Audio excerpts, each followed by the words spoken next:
Miyadaradados, adaradadadese, yandaradadade, yandarade, giyandarada, yanderede, yaradare, medaraye, yandaradada, yandarade, arayadaradadades.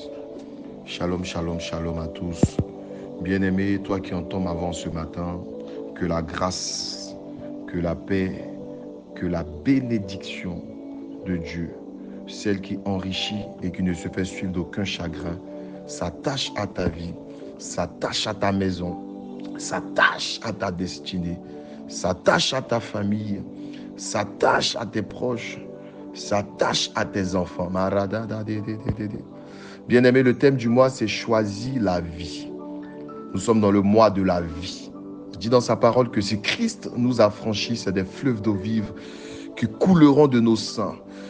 Alors ce mois, le Seigneur, dans ce mois d'avril, le Seigneur te dit choisis la vie.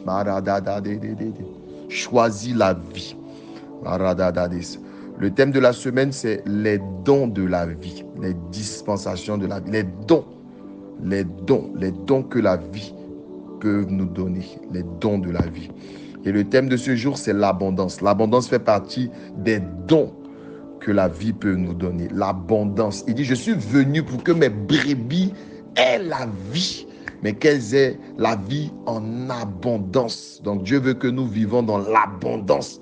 Dieu veut que nous vivons dans la plénitude. Dieu veut que nous vivons rassasiés. Il veut que les choses que nous touchons, les choses que nous avons de manière positive, soient dans l'abondance. Et le texte de méditation que nous avons pour ce matin se trouve dans la lettre de l'apôtre Paul à son fils Timothée. Timothée qui avait environ 20 ans lorsqu'il s'est mis en plein temps pour l'œuvre de Dieu, qui était pasteur sur une église. Je lis la parole de Dieu, 1 Timothée, autant pour moi, 1 Timothée, chapitre 6, le verset 17. Je lis la parole de Dieu avec respect. Recommande aux riches du présent siècle de ne pas être orgueilleux, de ne pas mettre leur espérance dans les richesses incertaines, mais de la mettre en Dieu qui nous donne avec abondance toutes choses pour que nous nous en jouissions. Alléluia. Recommande aux riches du siècle présent de ne pas être orgueilleux, de ne pas mettre leur espérance dans les richesses incertaines, mais de la mettre en Dieu qui nous donne avec abondance toutes choses pour que nous en jouissions.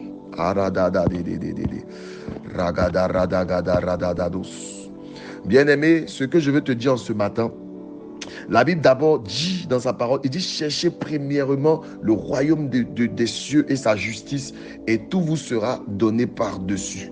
Donc lorsqu'on parle d'abondance, on parle de richesse, on parle de plénitude, la première clé qui ouvre la porte de l'abondance déjà, c'est le fait de chercher ou de placer Dieu en première position dans son atmosphère. Et c'est la présence de Dieu dans notre atmosphère qui va ouvrir les portes de l'abondance. Ce qui va faire que, au lieu que nous multiplions beaucoup d'efforts pour avoir peu de résultats, à cause du fait que nous sommes alignés à la fréquence de l'esprit, nous allons poser peu d'actions, mais nous allons avoir beaucoup de résultats parce que nos actions ne seront pas des actions posées sur la sagesse humaine ou sur l'intelligence de l'homme, mais ça sera une action ou des actions posées sur la sagesse de Dieu.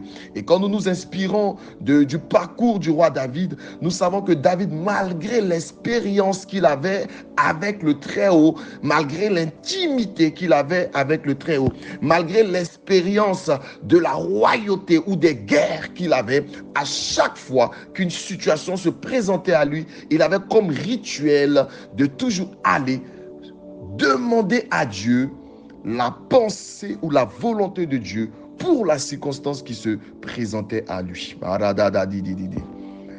Aujourd'hui, l'apôtre Paul dit à Timothée d'exhorter le peuple, de parler au peuple en leur disant de ne pas s'appuyer sur les richesses du siècle présent, parce que la terre va passer, mais ce qui ne va pas passer, c'est la parole de Dieu. Alors, si j'ai mon espoir en ce que je vois, j'ai espoir, je m'appuie sur les acquisitions que ce monde m'a données, sur le bien matériel, alors je suis en train de vriller de manière physique, je suis en train de vriller dans ma conception des choses, parce que l'apôtre Paul définit les richesses de ce monde comme incertaines. Une petite guerre peut souffler les réalisations de quelqu'un. Un tsunami peut souffler les réalisations de chacun. Une petite crise financière, une petite crise mondiale peut raser des empires.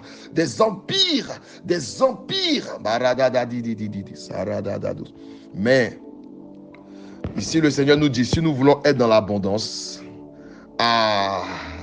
nous devons mettre notre confiance en Dieu qui nous donne avec abondance toutes choses. Donc ma déclaration et ma prière pour toi en ce matin, que le Seigneur te donne la foi et que ta confiance soit en lui. Alors, même si tu rentres dans une société comme coursier, tu ressors de cette société comme directeur général parce que tu as mis ta confiance en Dieu. Ici, Dieu nous dit, c'est vrai qu'il a donné la terre aux fils des hommes et la bénédiction de Dieu pour nous, c'est toujours des personnes. Mais notre espoir ne doit pas être fondé sur ce que nous voyons ou sur les connexions que nous avons. Oui, tu peux connaître le président de la République. Oui, tu peux être comme Lazare, qui connaît le roi, qui a accès à la table des rois, mais il n'a pas accès à la table de manière au-dessus, mais il a accès à la table du roi de manière en dessous. Je ne sais même pas si ça se dit, mais Lazare a accès, il a le périmètre du roi. Il a le périmètre du roi, mais il mange les miettes qui tombent de sa table, comme un chien errant. Bien-aimé, nos connexions et nos manières de réfléchir ne peuvent pas nous ouvrir les portes de l'abondance. Oui, tu peux connaître des gens haut placés, mais tu auras le comportement de Lazare, désireux de manger les miettes qui tombent à sa table. Mais si nous prenons comme connexion véritable, le très haut va nous ouvrir une porte d'accès au palais royal. Le très haut va nous ouvrir une porte d'accès au trône, parce que nos richesses et l'abondance que nous avons ne dépendent pas de ceux que nous connaissons, mais nos richesses que nous avons, l'abondance que Dieu nous prévoit, dépend de notre connexion avec lui. Et c'est lui, par sa sagesse, lui, par l'autorité qu'il va mettre en nous, va créer des connexions dans ce monde. Donc notre connexion avec les êtres humains ne dépend pas de notre intelligence ou de notre manière à pouvoir manigancer les choses, mais notre connexion avec les hommes dépend de notre connexion avec Dieu qui envoie les hommes dans nos vies afin que nous soyons dans l'abondance. Je recommande aux riches du siècle présent de ne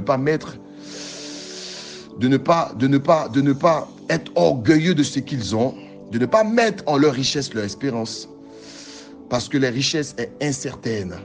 Mais qu'ils mettent leur foi, qu'ils mettent leur espérance en Dieu, parce que c'est lui qui donne avec abondance toutes choses. Bien-aimé, tu veux être dans l'abondance? Ma déclaration ce matin, rapproche-toi de ton Dieu. Tu veux être dans la richesse, dans l'opulence? Demande à Dieu. Cherche une connexion profonde avec Dieu. Perfectionne-toi, perfectionne ta relation avec Dieu. Et lui-même va mettre des hommes sur ton chemin, des femmes sur ton chemin, afin que tu sois dans l'abondance. Au nom de Jésus. Amen.